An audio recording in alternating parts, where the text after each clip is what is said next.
여러분 반갑습니다. 여러분의 반도체 오빠 트렌자입니다. 늦은 시간이죠. 제가 좀 바빴습니다. 노느라고 바빠가지고 영상을 좀 늦게 올렸어요. 모처럼 비가 와가지고 여러분들도 마찬가지로 저도 완전 아시는 분들 뭐 일명 지인이라고 하죠. 지인분들과 잠깐 어울리다 보니까 시간이 이렇게 훌쩍 지나가 버렸네요. 모처럼 막걸리 한 잔 마셨습니다. 막걸리 한 잔 마시고 수다 좀 떨다 보니까 시간이 이렇게 빨리 흘러간 줄 몰랐어요. 좀 늦었으니까 여러분들 양해 부탁드리겠습니다. 지금쯤 주무시는 분도 있을 거예요. 비가 오는 날은 여러분들 아실 거야. 이제 파전? 그냥 전에다 그냥 막걸리 마시면 딱 좋을 것 같아. 막걸리. 전 막걸리를 그렇게 많이 먹진 않는데 그래도 종종 먹어요. 종종 마시는데 좋은 것 같습니다. 뭐 유산균이 뭐 듬뿍 들어있다고 하긴 하는데 하여튼 막걸리는 많이 먹는 것보다는 딱 한 병 정도 마시면 딱 좋을 것 같습니다. 여러분들도 뭐 한 병씩 드셔가지고 기분 전환도 하고 하루를 이렇게 뭔가 스트레스 푸는 그런 뜻깊은 시간으로 보냈으면 좋겠어요. 삼성에 대한 관련된 이야기를 한번 들려드릴까 하는데 지금 보니까 엔비디아 삼성전자 그 파운드리 사업부에 AI용 그 GPU죠. 그 위탁 생산 물량 일부를 의뢰하기 위해서 협의를 진행 중이다. 뭐 그런 이야기가 있습니다. AMD, 엔비디아 뭐 이런 기업들이 있는데 지금 엔비디아가 지금 협의 중이다. 그럽니다. 최선단 공정인 3나노를 기반으로 해서 시제품 그 성능 검증을 비롯해 가지고 2.5D 그 패키징 등 후공정 기술이 엔비디아가 원하는 수준에 부합될 경우에는 일부 물량을 수주할 수 있을 것이다. 그런 관측이 나오고 있습니다. 그 엔비디아 이놈들이 아주 골 때린 놈들이에요. 잘 안 줍니다. 알죠, 여러분들? 이 엔비디아가 대만계예요, 대만. 그 오너가 대만계잖아요. 대만계 미국인. 여러분들 마찬가지잖아. 뭐 한국계 미국인이면은 한국 기업 쪽으로 도와주려고 하지. 뭐 생뚱맞게 뭐 일본 쪽이나 대만 도와주려고 하겠습니까? 똑같은 거예요.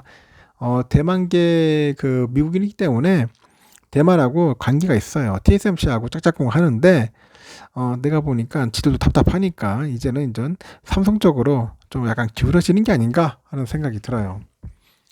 일단 반도체 업계에 따르면은 엔비디아가 최근에 삼성전자하고 최선단 공정에 그 기반으로 해서 AI GPU 칩 생산 의뢰를 검토 중이다. 그런 이야기 있습니다. 그리고 성능 검증을 위한 논의도 진행 중인 것으로 현재 알려졌다고 하네요. 성능 검증. 기존의 위탁 생산사가 그 대만 TSMC인데 그 TSMC만으로는 충분한 물량을 뽑아내기 어렵다고 하는 것 같아요. 그러다 보니까 엔비디아가 삼성전자를 제2의 파트너로 삼을 가능성도 대두되고 있다. 그런 이야기죠. 요즘 보면 챗 GPT죠. 챗 GPT와 같은 그 초거대 AI 모델 구현에 필수제가 뭐냐? GPU야, GPU. 그래서 GPU 이 시장은 상당히 빠른 속도로 지금 성장을 하고 있습니다. AI용 GPU 시장에서 주요 기업으로는 엔비디아하고 AMD 등이 이제 포진하고 있더라고요. 엔비디아, AMD. 챗 GPT와 같은 그 LLM 그 거대 언어 모델이라고 하죠. 라지 랭귀지 모델이라고 하는데 이 LLM을 구동시킬 수 있는 그 AI GPU 설계의 경우에는 엔비디아의 그 점유율이 한 90% 정도를 상회하는 것으로 현재 알려져 있습니다. 마켓 워치에 따르니까 2021년 GPU 시장은 한 197억 1166만 달러에서 28년에는 334억 6,393만 달러로 연평균 한 7.8% 정도 성장할 것으로 관측이 되는 것 같아요.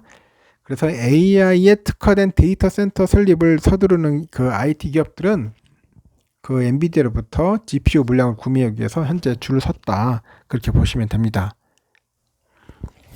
반면에 엔비디아는 그 시장에 충분한 물량을 공급하지 못하고 있어요. 그 최신 공정인 3나노 공정의 수율이 아직 그 무르익지 않은 상황이죠. 그래서 수요는 폭증하고 있고 그 AI용 그 GPU가 벌써부터 이제 병목 현상을 빚고 있다는 그런 분석도 나오고 있다고 합니다. 그래서 엔비디아는 TSMC뿐만 아니라 삼성전자와도 협력을 해가지고 공급 부족 리스크를 완화하겠다 그런 전략을 갖고 있는 것 같습니다. 삼성전자는 과거에도 엔비디아의 주력 그 GPU 물량을 수주한 이력이 있어요. 지난 2020년일 거예요.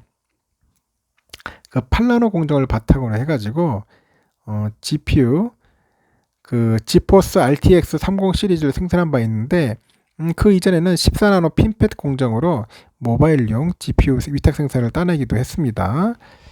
당시에도 엔비디아는 그 TSMC와 삼성전자 양쪽에서 GPU를 위탁 생산을 해가지고 공급 부족 현상, 이 공급 부족 현상을 해결한 바가 있죠.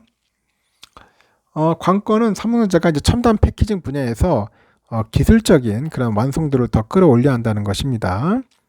그래서 패키징은 그 전 공정을 거쳐 가지고 그 생산된 칩을 기기에 장착 그 가능한 상태로 가공하는 것입니다.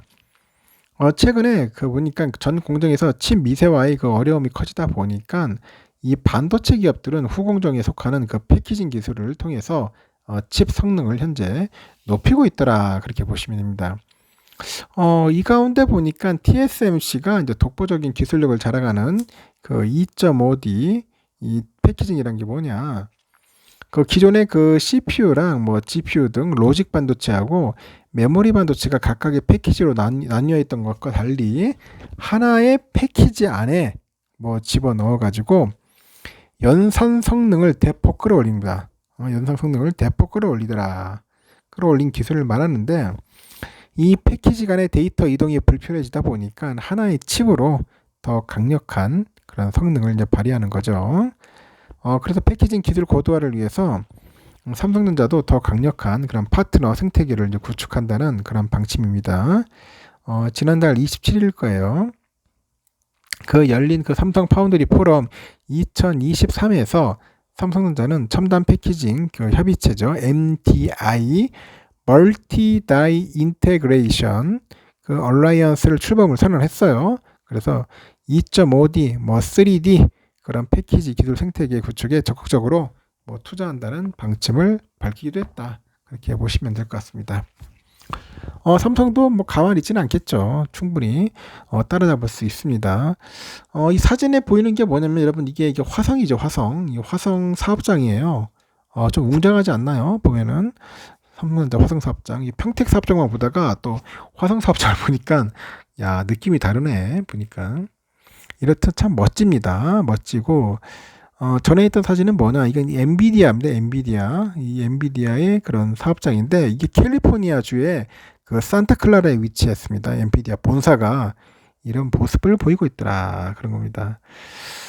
하여튼 우리 삼성전자가 잘했으면 좋겠어요. 일단 여기까지 하고 나중에 마지막 영상 때 뵙도록 할게요.